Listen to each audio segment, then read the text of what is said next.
സഹോദരരെ, വിശുദ്ധ യോഹന്നാൻ എഴുതിയ ഒന്നാം ലേഖനം 5-ാം അധ്യായം 14 മുതൽ 21 വരെയുള്ള തിരുവചനങ്ങൾ.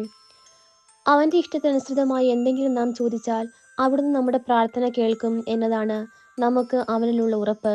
നമ്മുടെ അപേക്ഷ അവിടുന്ന് കേൾക്കുന്നെന്ന് നമുക്കറിയാമെങ്കിൽ നാം ചോദിച്ചത് കിട്ടിക്കഴിഞ്ഞു എന്ന് നമുക്കറിയാം.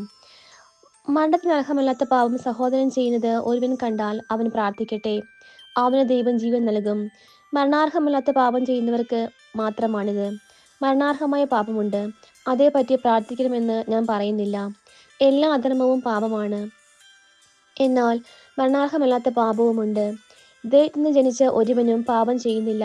ദൈവപുത്രൻ അവനെ സംരക്ഷിക്കുന്നു എന്ന് നാം അറിയുന്നു. ദുഷ്ടൻ അവനെ തൊടുകയുമില്ല. നാം ദൈവത്തിൽ നിന്നുള്ളവരാണെന്നും ലോകം മുഴുവൻ ദുഷ്ടന്റെ ശക്തിവലയത്തിലാണെന്നും നാം അറിയുന്നു. ദൈവപുത്രൻ വന്നെന്നും സത്യസ്വരൂപനെ അറിയാനുള്ള കഴിവ് നമുക്ക് നൽകിയെന്നും നാം അറിയുന്നു.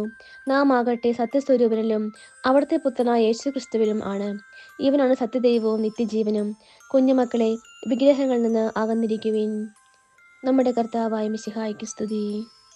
സഹോദരരെ, വിശുദ്ധ യോഹന്നാൻ എഴുതിയ സുവിശേഷം 3-ാം അധ്യായം 22 മുതൽ 30 വരെയുള്ള തിരുവചനങ്ങൾ. ഇതിനുശേഷം യേശുവും ശിഷ്യന്മാരും യൂദയാദേശത്തേക്ക് പോയി. അവിടെ അവൻ അവരോടൊത്ത് താമസിച്ച് സ്നാനം നൽകി. സാലിമിനടുത്തുള്ള ഏനോനിൽ വെള്ളം ധാരാളമുണ്ടായിരുന്നതിനാൽ അവിടെ യോഹന്നാനും സ്നാനം നൽകിയിരുന്നു. ആളുകൾ അവന്റെ അടുത്ത് വന്ന് സ്നാനം സ്വീകരിച്ചിരുന്നു. യോഹന്നാൻ ഇനിയും കാരാഗൃഹത്തിൽ അടയ്ക്കപ്പെട്ടിരുന്നില്ല. അവന്റെ ശിഷ്യന്മാരും ഒരു യഹൂദനും തമ്മിൽ ശുദ്ധീകരണത്തെപ്പറ്റി തർക്കമുണ്ടായി.